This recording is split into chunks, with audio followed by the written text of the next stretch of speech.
বেগম রোকেয়ার এই ময়দানে আজকে নেমে আসবে অতৃপ্ত আত্মারা। অতৃপ্ত আত্মারা তোমরা মঞ্চ বানাও।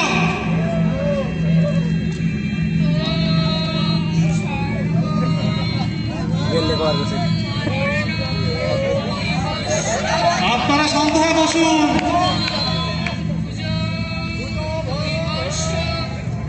বেগম রোকেয়া, আপনি কোথায়? চলে আসুন, চলে আসুন, আপনি চলে আসুন।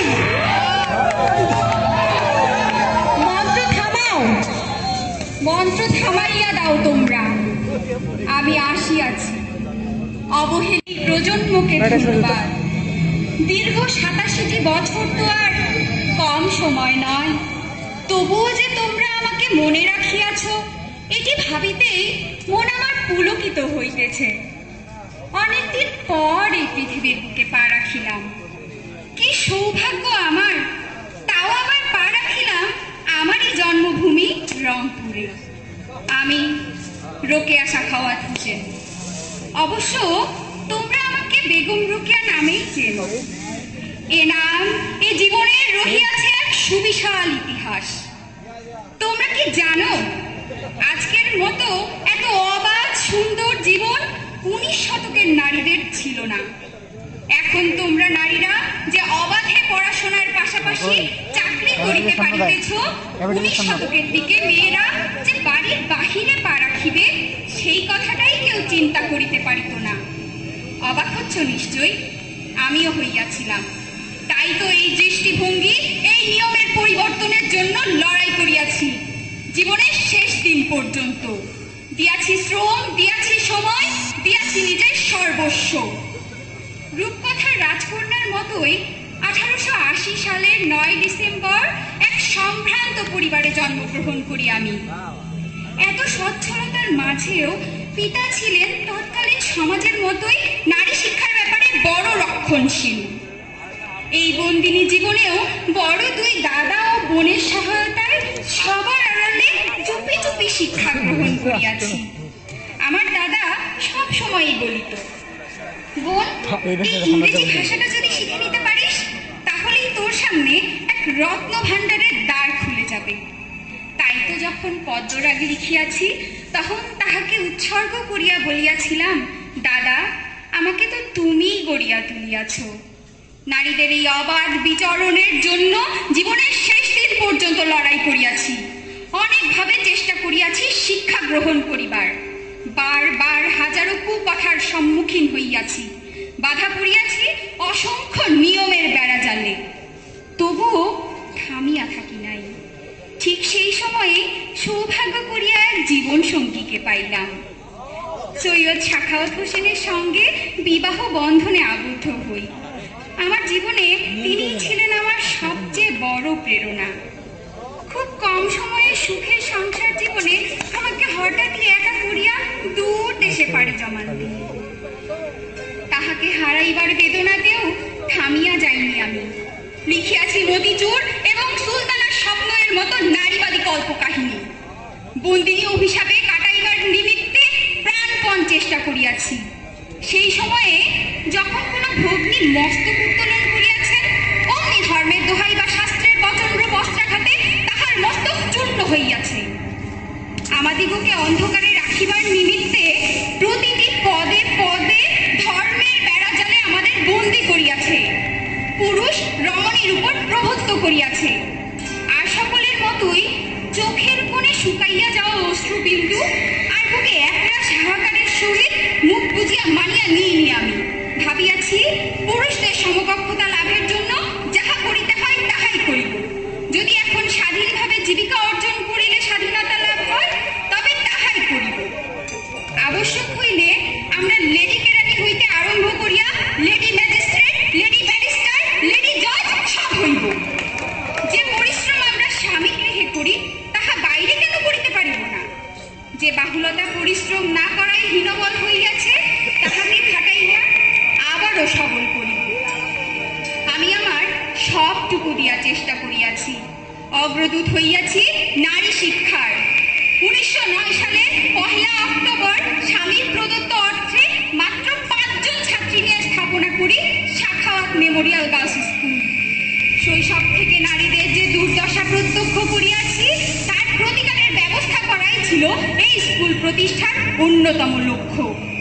সেই সমাজ ব্যবস্থায় অসংখ্য বাধা আর কঠিন সমালোচনাকে উপেক্ষা করিয়াছি।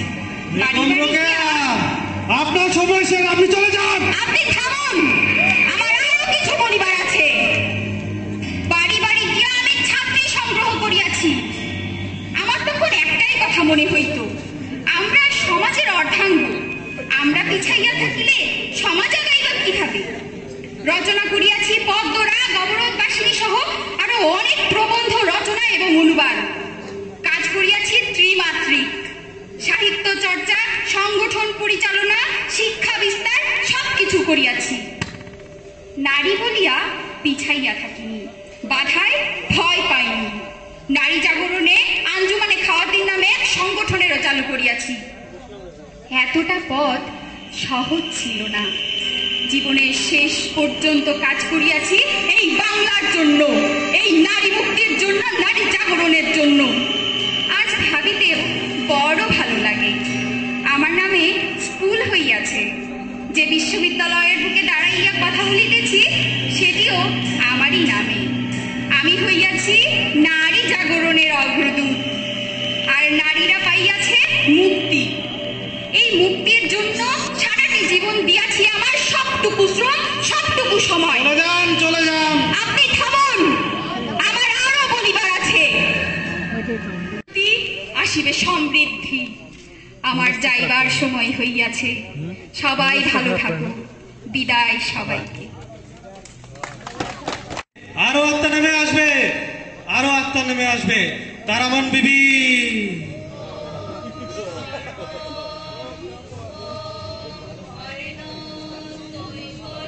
আপনি কোথায়? চলে আসুন, চলে আসুন, আপনি চলে আসুন।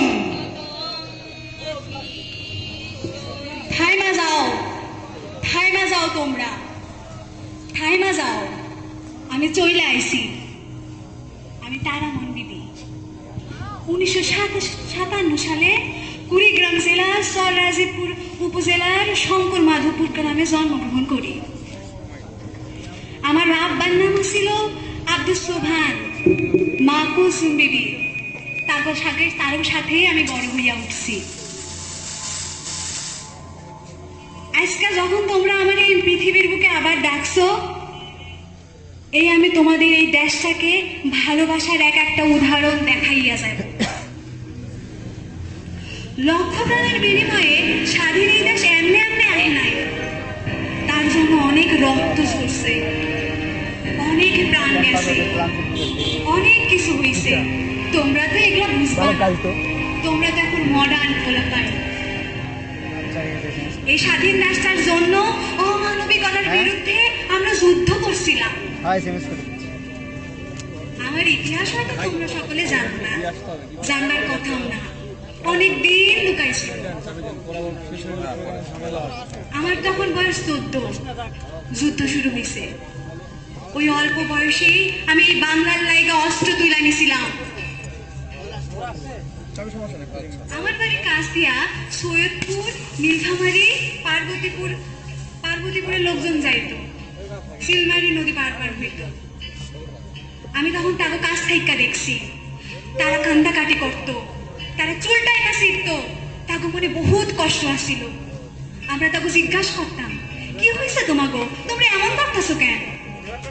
তারা কইতো তাকে কারো বাপ মারা গেছে, কারো বউ মারা গেছে, কারো বাচ্চা মারা গেছে, কারো বইয়ের ওই পাখানা দ্বারা চাইনা নিয়ে গেছে। এগুলো কিন্তু তোমরা বুঝবা না, এগুলো আমি বুঝি। ওই সময় আমি আসিলাম, এগুলো আমি চোখে দেখছি, নিজের চোখে দেখছি।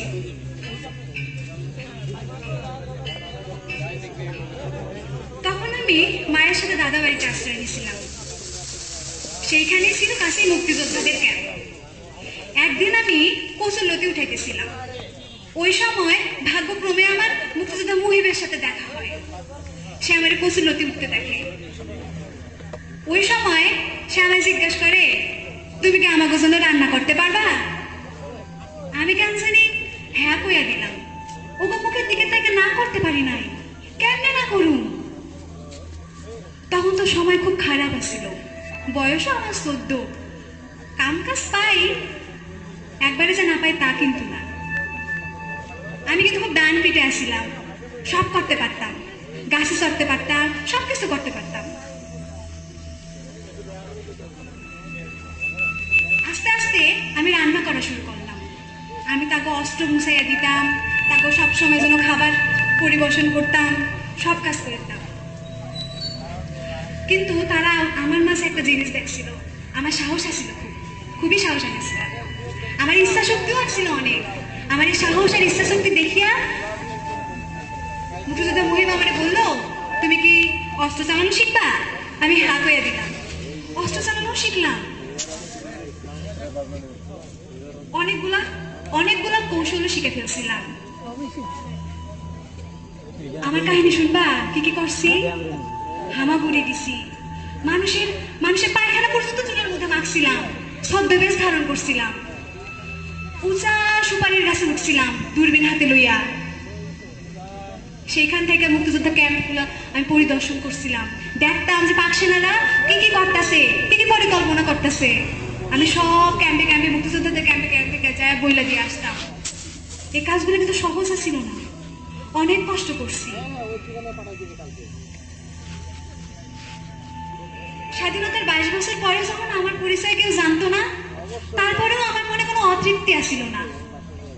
কারণ আমি তো জানতাম আমি বাংলাদেশটারে স্বাধীন করছি, এতে আমার অংশগ্রহণ আসিল। আমি তো বৈশা থাকি নাই, মাইয়া হইতে পারি, পোলাগর মতোই তো কাম করছি। এই স্বাধীন দেশটা এমনি এমনি ভাইসে আসে নাই, 9 মাস যুদ্ধ করতে হয়েছে এই দেশটার জন্য। 10 মাস সন্তান পেটে রাখা সে শয়তান মানুষ করতে যতটা না কষ্ট হয়েছে। আমি জামু, আমার শেষ করতে দাও। 10 মাস সন্তান পেটে ধইরা সেই সন্তান মানুষ করতে যতটা না কষ্ট হয়, এই দেশটা স্বাধীন করতে তার থেকে বেশি কষ্ট হয়েছে। আজকাল পোলাপাইন তোমরা এগুলা বুঝবা না, কিন্তু তোমরা এগুলা কি করতেছো? হানাহানি, মারামারি, কাটাকাটি, হিংসা কেন করো এগুলা? কেন নিজেদের ভালো বোঝো না? আমরা তো আমাকে সবাই এগুলা করি নাই, একসঙ্গে আসিলাম। আমি চইলা যাব, কিন্তু তোমাকে আমি বইলা যাইতে চাই। আমি তোমাকে বইলা যাইতে চাই, তোমরা নিজেদের মাঝে শান্তিতে থাকবা, মিলামিশা থাকবা, ঝগড়া করবা না। ঝগড়া করো কেন? ভালো থাকো, আমি চইলা যাইতেছি, ভালো থাকো। তারা শান্ত হয়ে বসুন, আরো আত্মা নেমে আসবে, আরো আত্মা। নন্দলাল বাবু,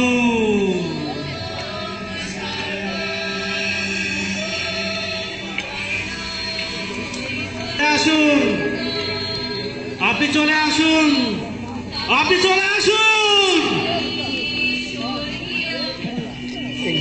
আহ, কি মধুর কণ্ঠস্বর। ওজা, বড্ড ভালো লেগেছে গো। আপনাদের সমাজের সুশীল বাবুরা, আপনাদের সমাজের প্রগতিশীল বাবুরা কি বলে? তারা বলে অক্কা পাওয়া মানুষ মানেই সব নিঃশেষ হয়ে যাওয়া। তবে মশাই, অক্কা পাওয়া মানুষ কিন্তু কখনো কখনো সুযোগ করে দেয়। এই যে দেখুন, আমি যখন ছোট ছিলাম কেউ আমাকে সার্কাসে নিয়ে যেত না, আর যখন বড় হলাম ভুরির ভারে যেতে পারিনি, আর আবার যখন মরে গেলাম এই তো সুযোগ পেলাম সার্কাস দেখতে, চলে এলাম আপনাদের এখানে। কোনায় বসে ভাবছেন এই বুড়োটা কিনা সার্কাসের পেলোটা কি? কেন এই যে দুষ্টু মিষ্টি সুন্দরী নারীরা আর ও যারা একসাথে বসে আছে, এগুলা কি সার্কাস নয়? আপনাদের কাছে কি সার্কাস মনে হচ্ছে না? তাছাড়া আপনারাই রিসিপশনে সুন্দরী আপু বসান, কল সেন্টার থেকে মিষ্টি চুরি ভাইয়া ডাক শোনান, এগুলো কি সার্কাস নয়? জানেন, আমি অসুস্থ মানুষ, ভাবছিলাম আসবো না, কিন্তু চিন্তা করে দেখলাম আমাকে তার নৌকায় চড়তে হবে না, আমাকে তার বাসে চড়তে হবে না। তাহলে কি করে এলাম? আমি এসেছি উড়ে উড়ে।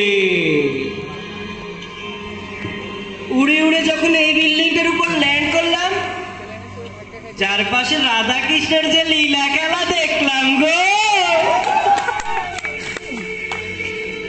দুর্গা দুর্গা দুর্গা দুর্গা, লজ্জায় লজ্জায় আমার গা জ্বলে যাচ্ছিল গো। এই যে ফেসবুক বাবুরা, তোমরা আবার বলে বসো না ফেসবুকে ডাবল কোটেশন ইউজ করে নন্দবাবু খ্যাত। শালা আসলেই নন্দলাল একটা ব্যাক ডেটে। জানোই তো আমার সময় ফেসবুক ছিল না, ছিল না ইমোটিক ফোন ব্যবহার করে রাগ দুঃখ শেয়ার করার সুযোগ। যাকগে সেই সব কথা, পরিচয়টা দিয়েই নি। আমি হলাম শ্রীমান নন্দলাল, এক মন্দ কবির অন্ধ সৃষ্টির নন্দ। এই যে সৃজনশীল নামক প্রশ্ন পদ্ধতির প্রচলন আপনারা ঘটিয়েছেন, উহার উদ্দীপকে আমাকেই কিন্তু নন্দনাম বলে আপনারা সম্মান দিতেন, কিন্তু উত্তরপত্রে তুচ্ছ তাচ্ছিল্যে ভরে দিতেন। তাতে আমার কোনো কষ্ট নাই। তবে সৃজনশীলতার শ্রী রক্ষা করতে ছাত্ররা যখন উত্তরপত্রে মাথা ঠুকে মারে, তখন আমার নরম দিলে টোকা লাগে গো। শুনেছিলাম এখানে নাকি আত্মা হিসেবে মডার্ন বালিকা নেমে আসবে, এসে লিপস্টিকের কথা বলবে। লিপস্টিক দিয়ে কি দেশের উপকার করা যায় গো? এই যে লাল লিপস্টিক যদি দিয়ে বলে যে সেই লিপস্টিকের আকারে কি আমরা কি বুঝি? এটা কি সার্কাস নয়? আমি যে দেশের জন্য এত শ্রম দিলাম, সেটা কি আপনারা দেখলেন না গো? এই যে আপনারা এতক্ষণ শুনলেন, কেউ মাথায় ঘু দিয়েছে, কেউ অনেক ত্যাগ করেছে, কেউ বা মুখে ফেস পাউডার মেখেছে। আমি কি কিছুই করিনি? আমিও তো করেছি। আমিও তো সুন্দর সুন্দর প্রেমের কবিতা লিখেছি। সেগুলো পড়ে কি আপনাদের মনে প্রেম জাগে না? আপনারা কি অস্বীকার করতে পারেন আমার কবিতা পড়ে দেশের জনসংখ্যা বাড়েনি? এগুলো তো আমারই পরিশ্রমের ফল। এই যে বেগম রোকেয়া বিশ্ববিদ্যালয়ের বোটানিক্যাল গার্ডেনের সুইজারল্যান্ডে যে কপট কবুতী দেখা যায়, তারা কি আমার কবিতা পড়েনি? তারা কি অস্বীকার করতে পারবে? আমি নন্দলাল আসি বলেই দেশে এত প্রেম ভালোবাসা, আরো কত বৈচিত্র্যময়, কত সুন্দর সুন্দর জিনিস দেখতে পান আপনারা। কিন্তু তোমরা তরুণরা সে ভালোবাসা নষ্ট করে দিচ্ছ। কি করে? মারামারি, হানাহানি, কাটাকাটি করছো, ভালোবাসা নষ্ট করে দিচ্ছ। আমি কি বলি জানো? সেই কথাগুলো বাদ দিয়ে তোমরা বেশি বেশি করে প্রেম করো। নন্দলাল বাবু, আপনার সময় শেষ। আমাকে আরো বলতে দাও। আপনারা বেশি বেশি করে প্রেম করে বোটানিক্যাল গার্ডেনে যান, জনসংখ্যা বাড়ান। হ্যাঁ, আমি চলে যাব। যাওয়ার আগে বলে যাই, এই যে ওজার পাশে দুষ্টু, সুন্দর, মিষ্টি, সুমিষ্ট যে নারীরা যেইভাবে মন্ত্র করতেছে আর বড়রা আমাকে যেভাবে ডাকতেছে, আমার তো কোনোভাবেই যেতে মন চাইতেছে না। আমার তো এখানে থাকতে ইচ্ছা করতেছে। তারপরেও যদি আমাকে যেতেই হয়, তাহলে আমি বলবো, যদি এই সুন্দরী নারীরা আমাকে আবার ডাকে, আমি আবার ফিরে আসব। আমি আবার ফিরে আসতে চাই। নন্দবাবু জিন্দাবাদ, নন্দবাদ। জয় হোক, জয় হোক নন্দলালের।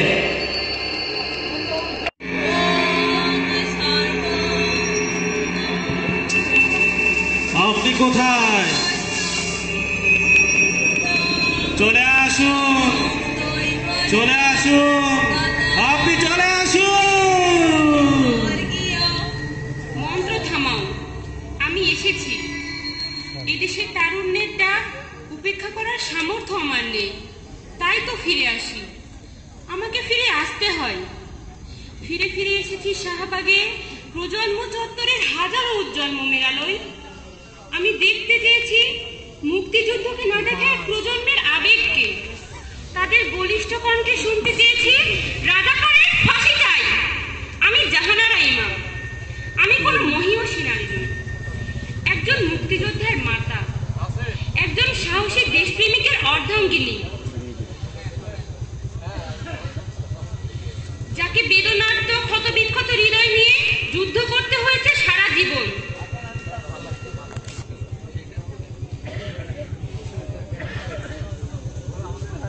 আমি যুদ্ধ করেছি ৭১-এর ঘাতক দালালদের নির্মূল করার জন্য। আমি যুদ্ধ করেছি অন্যায়ের বিরুদ্ধে। আমি যুদ্ধ করেছি ক্যান্সারের বিরুদ্ধে। কিন্তু আমার সন্তানদের রক্তে সিক্ত এই মাটির বুকে যেদিন রাজাকারের গাড়িতে লাল সবুজের পতাকা উড়ল, আমি জাহানারা ইমাম দাঁড়িয়েছিলাম মাথা তুলে, মাথা পেতে নিয়েছিলাম দেশদ্রোহী অপবাদ। একবার তো পুলিশের লাঠিচার্জে স্মৃতি হাসপাতালেও যেতে হলো, তবু থামিনি। আজ আবারও যখন সেই শকুনের ডানা ঝাপটানি শুনতে পাই, আবারও কিছু বজ্র কণ্ঠ, কিছু পুরোধার কলম, কিছু বলিষ্ঠ কাঁধের প্রয়োজন অনুভব করি।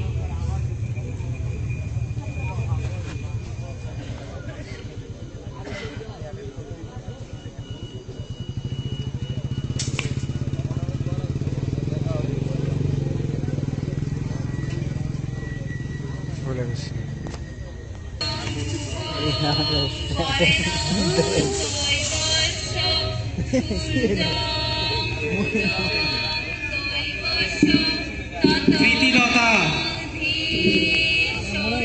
চলে আসুন,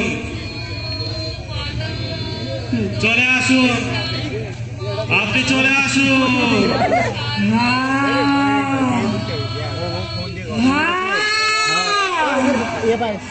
আমি প্রীতিলতা, আমি এসেছি, আমি এসেছি তোমাদের ডাকে সাড়া দিয়ে। আমি এ বাংলায় আবার প্রীতিলতা হয়ে এসেছি। তবে আজ কোনো ব্রিটিশকে হত্যা করতে আসিনি আমি, আসিনি আমি আত্মহত্যা করতে। তোমাদের দেখিয়ে দিতে এসেছি বাংলার জন্য যে সময়, শ্রম, রক্ত দিয়েছি, তোমরা দিচ্ছ কি?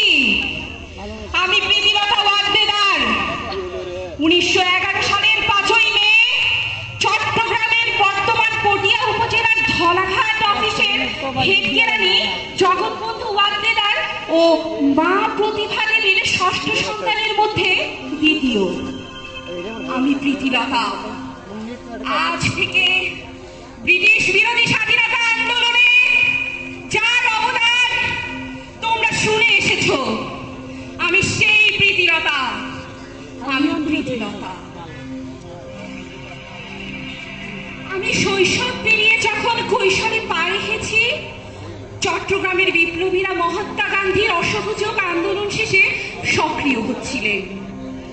এর মধ্যে 1923 সালের 13ই ডিসেম্বর টাইগার পাম্প মোড়ে সূর্য সেনের বিপ্লবী সংগঠনের প্রকাশ্যে দিবালোকে সরকারি কর্মচারীদের বেতন বাবদ নিয়ে যাওয়া 13,000 টাকা যখন ছিনতাই করে সূর্য সেনের বিপ্লবী সংগঠনের সদস্যরা, ঠিক তখন তার ঠিক 2 বছর পর বিপ্লবীদের আস্তানাগারে হানা দিলে পুলিশের সাথে যুদ্ধের পর গ্রেফতার হন সূর্য সেন এবং আম্বিকা চক্রবর্তী। তাদের বিরুদ্ধে দায়ের করা হয় রেলওয়ে ডাকাতি মামলা। এই ঘটনাগুলো আমাকে বিপ্লবী করতে সাহায্য করে, আমাকে অনুপ্রেরণা দেয়। 1924 সালের বেঙ্গল অর্ডিন্যান্স নামে এক জরুরি আইনে বিপ্লবীদের বিনা বিচারে যখন একটি আইন করা হয়, তখন সেখানে চট্টগ্রামের বিপ্লবীদের অনেকের নেতা ও ও সদস্য এই আইনে আটক হয়েছিল। এ সময় সরকার বিপ্লবীদের প্রকাশনা সমূহ তাদের বই বাজেয়াপ্ত ঘোষণা করেছিল। সে সময় দাদা পূর্ণেন্দু দস্তিদার এবং আমার দাদা সূর্য সেন আমার কাছে কিছু বিপ্লবী বই গোপনে জমা রাখতেন। আমি লুকিয়ে লুকিয়ে সেই বইগুলো পড়তাম। তখন আমি পড়েছিলাম দেশের কথা, বাঘা যতীন, ক্ষুদিরাম আর কানাইলাল সহ আর অন্যান্য বই। আজ এই তরুণ সমাজের কাছে আপনার প্রশ্ন, তোমরা যখন আমাদের সেই ত্যাগ বিসর্জনের মাধ্যমে যখন এই স্বাধীনতা পেয়েছো, আপনি চলে যান। আমাকে বলতে দাও, আমাকে বলতে দাও। ঠিক তখন এত প্রতিকূল পরিবেশ মোকাবেলা করে যখন আমরা বিপ্লব করেছি, বিপ্লবে জড়িয়েছি, আজ সেই স্বাধীনতার কতটুকু মূল্যায়ন করছো তোমরা? আজ এই তরুণ সমাজ, এই তারুণ্য, এই জাতির কাছে আমার প্রশ্ন রয়েই যায়। এরপর 1926 সালে সংস্কৃত কলা পরীক্ষায় বৃত্তি লাভ, 1928 সালে কয়েকটি বিষয়ে লেটার মার্কস সহ প্রথম বিভাগে ম্যাট্রিক এবং বিভিন্ন প্রতিকূল পরিবেশ মোকাবেলা করে যখন আমি 1930 সালে আইএ পাশ করি, বাবার প্রেরণা আমাকে যুদ্ধে ঝাঁপিয়ে পড়তে সাহায্য করেছিল। সে সময় আইএ পড়াকালীন সময়ে আমি ঢাকার ইডেন কলেজে পড়াশোনাকালীন সময়ে শ্রী সংঘের অন্তর্ভুক্ত দীপালি সংঘ নামে মহিলা সংঘের গোপনে লাঠি খেলা, কুস্তি, ডন বৈঠক, মুষ্টি যুদ্ধ শিক্ষা সহ লীলারাজের নেতৃত্বে নারী শিক্ষার অগ্রসরের জন্য প্রস্তুত হচ্ছিলাম। নিজেকে মাস্টার দা সূর্য সেনের একজন উপযুক্ত কমরেড হিসেবে নিজেকে প্রস্তুত করার প্রচেষ্টা চালিয়েছি। এরপর 1932 সালে কলকাতার বেথুন কলেজ থেকে যখন ডিস্টিংশন সহ বিএ পাশ করলাম কৃতিত্বের সাথে, তখন আমি শুধু ব্রিটিশ বিরোধী আন্দোলনের সঙ্গে জড়িত থাকার কারণে কলেজ কর্তৃপক্ষ আমার হলটাই স্থগিত করে দিয়েছিল। ঠিক সে সময় আমার এবং আমার সঙ্গী বিনার ফল স্থগিত করে দেওয়ায় আমরা খুব শীঘ্রই দেশ থেকে এদেশে চলে আসি।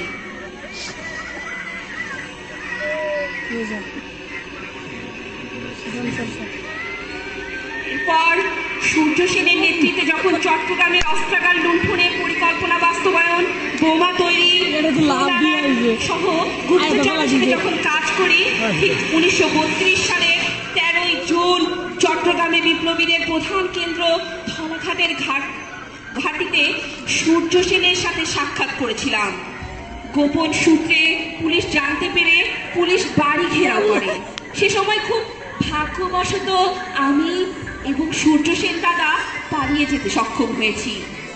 এরপর পাহাড়তলির ইউরোপিয়ান ক্লাব আক্রমণের সিদ্ধান্ত নিয়েছিলাম এবং সেখানে মাস্টার দা সূর্য সেন আমাকে ইউরোপিয়ান ক্লাব আক্রমণের জন্য নেতৃত্বে স্থানে রেখেছিলেন।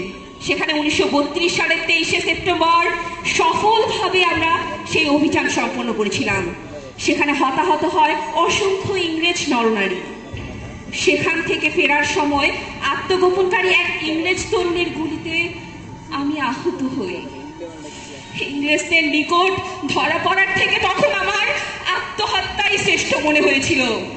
আর ঠিক সে সময় আমি পটাশিয়াম সায়ানাইড ভক্ষণ করি। এরপর আজ সেখানে আমি শহীদ হই। আজ তোমাদেরকে বলে যেতে চাই, যারা আমরা দেশের জন্য প্রাণ দিয়েছি, রক্ত দিয়েছি, শ্রম দিয়েছি, তোমরা আজ তার কতটুকু মূল্যায়ন করছো, কতটুকু সম্মান প্রদর্শন করছো? সেই নেতৃত্ব, সেই আদর্শ, সেই ভালোবাসা, দেশপ্রেম কোথায় হারিয়ে গেছে? আজ আমাদের এই বিসর্জনে যখন স্বাধীনতা ছিনিয়ে আনতে সক্ষম হয়েছি, ঠিক তোমরা এই স্বাধীনতার কতটুকু রক্ষা করতে পারছো? তোমাদের কাছে একটি আশা আমার, তোমরা জেগে ওঠো তারুণ্যের উচ্ছ্বাসে, নেতৃত্বের গুণাবলীতে, ত্যাগের আদর্শে। আমি তরুণ সমাজের কাছে এই বাণীটি পৌঁছে দিতে চাই। আজ এই মাতৃভূমির কাছে, এই মাতৃভাষায় আমার যা প্রাপ্য তা তোমরা সম্পূর্ণরূপে দিতে সক্ষম হও। তরুণ সমাজ, তোমরা জেগে ওঠো, নেতৃত্বের গুণাবলী, আদর্শে তোমরা উজ্জীবিত হও।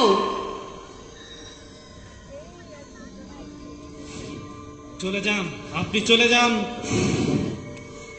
আমি চলে যাচ্ছি, কিন্তু আমি আবার আসবো। তোমরা তারুণ্যের জয়গানে, আদর্শে উজ্জীবিত হও। চুপ করো, চুপ করো তোমরা। বসেছিলাম একটু রূপচর্চা, চোখের উপরে শশার সাইজ দিয়ে সবে গাটা এলিয়ে দিয়েছি। ঠিক তখনই এই দুষ্টু ওঝার ডাক পড়ল পেছনে। ভেবেছিলাম আসবো না, কিন্তু কিছু মুহূর্তের জন্য নিজের জন্মভূমিতে আসার সুযোগটা হাতছাড়া করলাম না। আমি এই যুগের মডার্ন মেয়ে। ফোন চার্জে লাগিয়ে বয়ফ্রেন্ডের সাথে চ্যাটিং করছিলাম, ইমোটিকন ব্যবহার করে নিজের ফিলিংস শেয়ার করছিলাম বয়ফ্রেন্ডের সাথে। প্রেমের চরম উত্তেজনাপূর্ণ অবস্থা। মুহূর্তের মধ্যে ফোনটা ব্লাস্ট হয়ে গেল। অতঃপর ওপারে গিয়ে এখন তো সব দেখছি। যার জন্য আমার প্রাণটা গেল, সে কিন্তু বেশ বিয়ে করে সুখে সংসার করছে। এই অনুষ্ঠানেও এসেছে সে, ওকে নিয়ে বসেছে ওই যে ওই কোনার দিকটা চিপাটা। ভয় পেও না, আবার আমি তোমার উপরে ভর করতে আসিনি। আচ্ছা সে যাই হোক, ওই ওঝাটাকে কিন্তু আমার জাস্ট ওয়াও লাগছে। ওই ওঝার টানেই এসেছি এই পৃথিবীতে। এই যে শুনছো ওঝা বাবু, হ্যাঁ হ্যাঁ তোমাকেই বলছি। এই প্লান্টেটিভের প্রোগ্রামের পর তোমার সাথে নিরালায়কে সময় না কাটিয়ে কিন্তু আমি যাচ্ছি না। আচ্ছা এখানে নাকি সব মহান মহান ব্যক্তিকে ডাকা হবে আজ। অবশ্য আমি কিছু কম মহান নাকি। বয়ফ্রেন্ডের সাথে চ্যাটিং করতে করতে মারা না গেলে আমিও আজ দেশের জন্য অনেক কিছু করতে পারতাম। একটু আগে এই মঞ্চে এসেছিল আমার তারা মন্দির। আহা, মঞ্চ পেয়ে যা নয় তা বলে গেল বুড়িটা। গায়ে নাকি ক্যাদো লাগিয়ে যুদ্ধে নামছে। ছি ছি ছি, ক্যাদো। আমি গায়ে লোশন লাগাই, নিয়মিত বডি স্প্রে লাগাই, আর তিনি নাকি মাথায় পায়খানা লাগিয়েছে। ছি, শুনলেই আমার বমি পায়। আপনি, আরে বাবা মাথায় পায়খানা কেন লাগাতে হবে? চুল শ্যাম্পু করে, হেয়ার কালার করে, সিল্কি কালো ঝলমলে চুল নিয়ে যদি যুদ্ধে যেতেন, তাহলে বিজয় আপনার চলে আসতো। বুঝলেন তারামন বিবি? পাগলি সাজা লাগতো।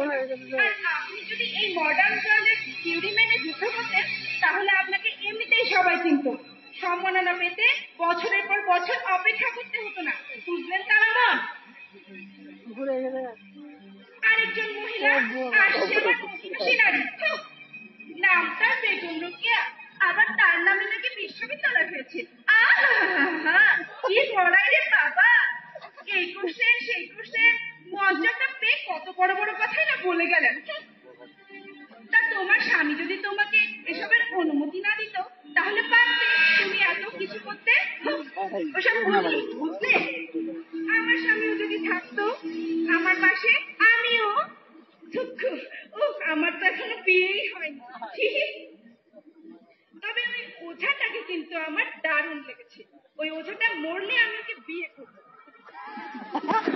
আপনারা একটু দোয়া করুন যেন ওঝাটা দ্রুত মরে আর আমারও একটা ব্যবস্থা হয়। আপনি চলে যান, আপনি চলে যান। আর একজন মহিলা বক বক করে গেল না, কি যেন নাম? ও হ্যাঁ, প্রীতিলতা। দেশের জন্য আমি কত কিছু করেছে। আহা, যদি আমি আজ বেঁচে থাকতাম, তাহলে কি কিছু কম করতাম দেশের জন্য? বেঁচে ছিলাম আমি এই পৃথিবীতে তখনও কিছু কম করে যায়নি প্রীতিলতা। দেশের যে কোনো খারাপ পরিস্থিতিতে ফেসবুকে পোস্ট দিয়ে দুঃখ প্রকাশ করেছি আমি। এটা কি দেশের জন্য কিছু করার নয়? সরাসরি থেকে শুরু করে আগুন লাগা পর্যন্ত দেশের প্রতিটা ক্ষেত্রে ফেসবুকে সচেতনমূলক পোস্ট দিয়ে জনগণকে সচেতন করে তুলেছি আমি। এগুলো কি দেশপ্রেম নয়? অবশ্য আপনারা এসবের কি বুঝবেন? যত সব ব্যান্ডেডের খ্যাত মানুষজনকে ডাকা হয়েছে আজকের এই মঞ্চে, আজকের এই আধুনিক যুগ সম্পর্কে যারা কিছুই জানে না। অন্যদিকে আরেক ব্যক্তি নন্দলাল কত কথাই না বলে গেলেন। তা শুনি নন্দলাল বাবু, আপনি যে এই যে আমার লিপস্টিক দেওয়া নিয়ে কথা বলে গেলেন, এই লিপস্টিকটা যদি আমি আজ না দিতাম তাহলে কি এই মর্তে আমাকে ডাকা হতো বাবু? এসব অবশ্য আপনি বুঝবেন না বাবু। যাই হোক বাবা, আমার ফেরার সময় হয়ে গেছে। স্বর্গে ফিরে গিয়ে মেনিকিওর পেডিকিওরটা করতে হবে তো, তাই আর আপনাদের সাথে বেশি সময় দিতে পারলাম না। তবে ওঝা বাবু, তুমি প্রস্তুত থেকো কিন্তু, আমি আবার আসবো তোমাকে নেয়ার জন্য। এখন তাহলে বাই বাই সবাইকে।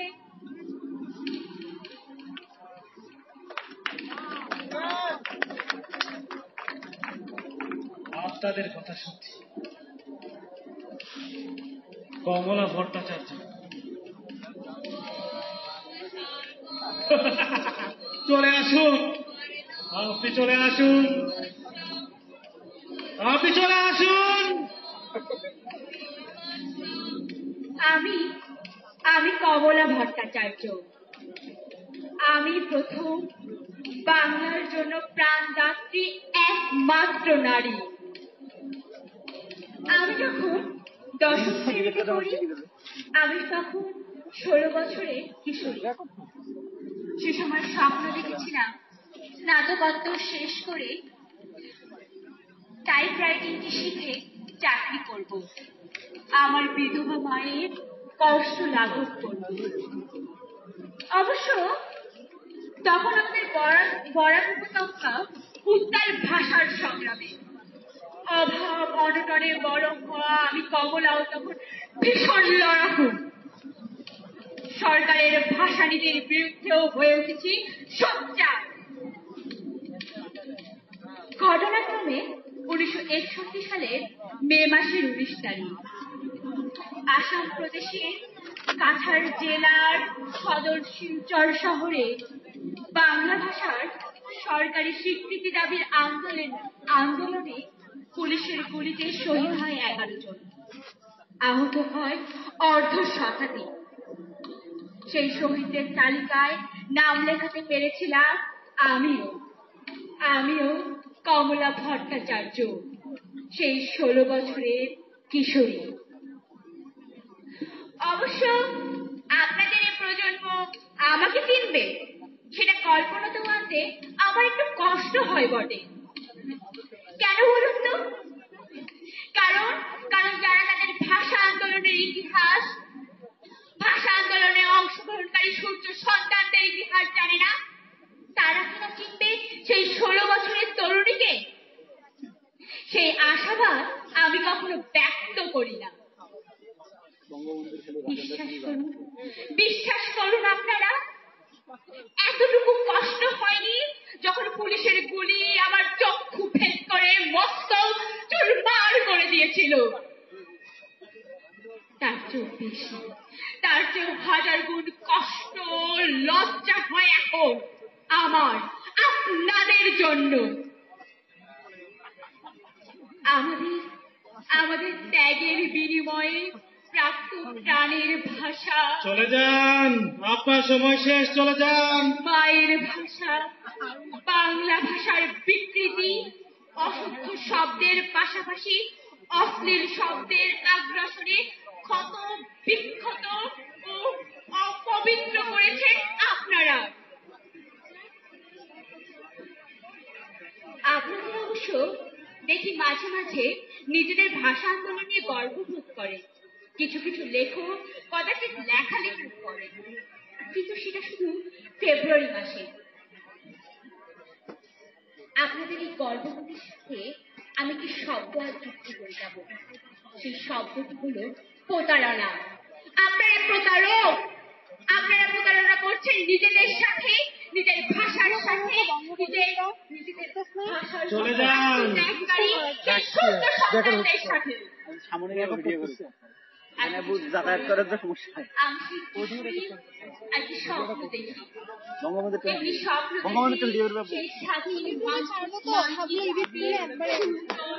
পবিত্রভাবে বেঁচে থাকা বঙ্গবন্ধু ভাষার পবিত্রতা। বঙ্গবন্ধু ভিডিও করবে বেঁচে থাকুক আমার ভাষা, তার সাবলীলতা, স্বাধীনতা। বেঁচে থাকুক আমার ভাষা, তার পবিত্রতা। অবশ্যই তো যাবে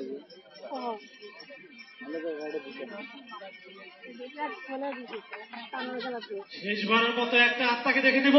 দোকান জোরে জোরে মন্ত্র বলো, জোরে জোরে। বঙ্গবন্ধু, আপনি কোথায়? চলে আসুন, আপনি চলে আসুন, আপনি চলে আসুন। থাম থাম ভাইরা আমার, আজ দুঃখ ভারাক্রান্ত মন নিয়ে এই বেগম রোকেয়া বিশ্ববিদ্যালয়ে আমাকে ডাকবার জন্য ধন্যবাদ দিচ্ছি ওঝা। ওঝা তোমাকে ধন্যবাদ দিচ্ছি, কিন্তু ওই পাকিস্তানকে নয়। বাংলা কথা যাতায়াত করবে সবাই। আমি প্রথমে স্মরণ করি আমার বাংলাদেশের ছাত্র, শ্রমিক, কৃষক, বুদ্ধিজীবী এবং পুলিশ জনগণকে, হিন্দু মুসলমানকে হত্যা করা হয়েছে তাদের আত্মার মঙ্গল কামনা করে এবং তাদের প্রতি শ্রদ্ধা নিবেদন করে আমি আপনাদের কাছে দু একটি কথা বলতে চাই।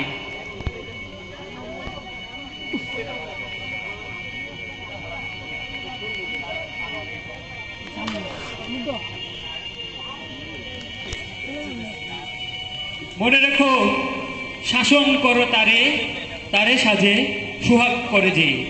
তুমি যখন শাসন করবা সোহাগ করতেও শেখো। তাদের দুঃখের দিনে পাশে দাঁড়িয়েও তাদের ভালোবেসো, কারণ তোমার হুকুমে সে জীবন দিতে বাধ্য। তোমাকে শ্রদ্ধা অর্জন করতে হবে, তোমাকে শৃঙ্খল শিখতে হবে, নিজেকে সৎ হতে হবে, নিজ দেশকে ভালোবাসতে হবে, মানুষকে ভালোবাসতে হবে এবং চরিত্র ঠিক রাখতে হবে। তা না হলে কোনো ভালো কাজ করা যায় না। আমার মুখ কালা করো না, আমার দেশের মানুষের মুখ কালা করো না, 17 কোটি মানুষের মুখ কালা করো না। তোমরা আদর্শবান হও, সৎ পথে থেকো। মনে রেখো, মুখে হাসি, বুকে বল, তেজে ভরা মন, মানুষ হইতে হবে মানুষের মতো। এত রক্ত দেওয়ার পরে যে স্বাধীনতা এনেছি,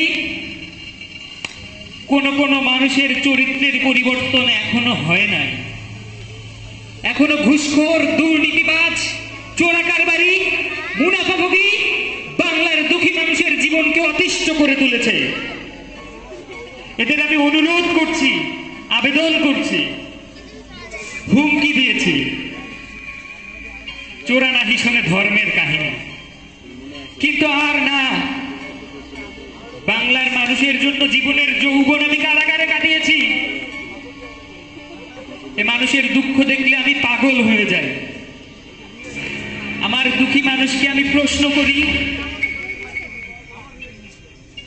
তোমরা আমাকে এত ভালোবাসো কেন?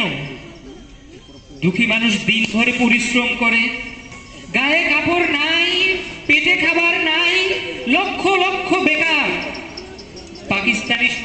পাকিস্তানিরা সর্বস্ব একবার লুট করে নিয়ে গেছে। আমার দেশের চোরের দলেরা আবারও শুরু করছে।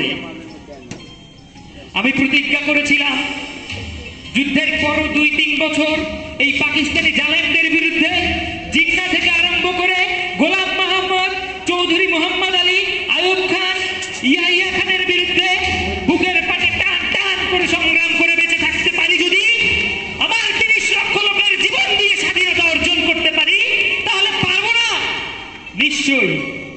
ইনশাল্লাহ পারবো। চলে যান, আপনি চলে যান। ওঝা, আমার যৌবনের অনেকটা সময় জেলখানায় পার করেছি, আমাকে বলতে দে, এই বাংলার মাটি থেকে দুর্নীতিবাজ, এই বাংলার মাটি থেকে ঘুষখোর, মুনাফাখোরি, এই চোরাচালানকারীদের নির্মূল করতে হবে। আমি প্রতিজ্ঞা নিয়েছিলাম, তোমরাও প্রতিজ্ঞা নাও, বাংলার জনগণ প্রতিজ্ঞা গ্রহণ করো। আর না, অধৈর্যের সীমা হারায় ফেলছি। এই জন্য জীবনের যৌবন নষ্ট করি নাই, এই জন্য শহীদের রক্ত দিয়ে যায় নাই। কয়েকটা চোরা কারবারি, ঘুষখোর, মুনাফাখোর দেশের সম্পদ বাইর করে নিয়ে যায়, জিনিসের দাম গুদাম করে, মানুষকে না খাওয়ায় মারে। আমার বাংলার জনগণ এত কষ্টে থাকে, উচ্ছেদ করতে হবে বাংলার বুক থেকে এদের। আপনার সময় শেষ, চলে যান। দেখি কতদূর তারা টিকতে পারে। চোরের শক্তি বেশি নাকি ইমানদারের শক্তি বেশি, এখন প্রমাণ হয়ে যাবে।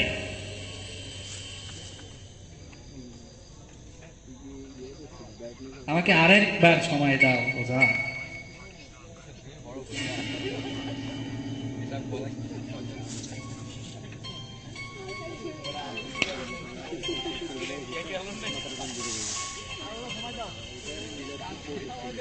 যাওয়ার সময় শুধু একটা কথা বলবার চাই, জয় বাংলা, স্বাধীন বাংলা, বাঙালি আমার জাতি, বাংলা আমার ভালোবাসা, বাংলার বুকে আমার স্থান। জয় বাংলা। আপনাদের বিদায় দিলাম আমি। আবার দেখা হবে আপনাদের সাথে, আবার দেখা হবে। ততক্ষণ পর্যন্ত বিদায় নিচ্ছি আমি ওঝা। বিদায়।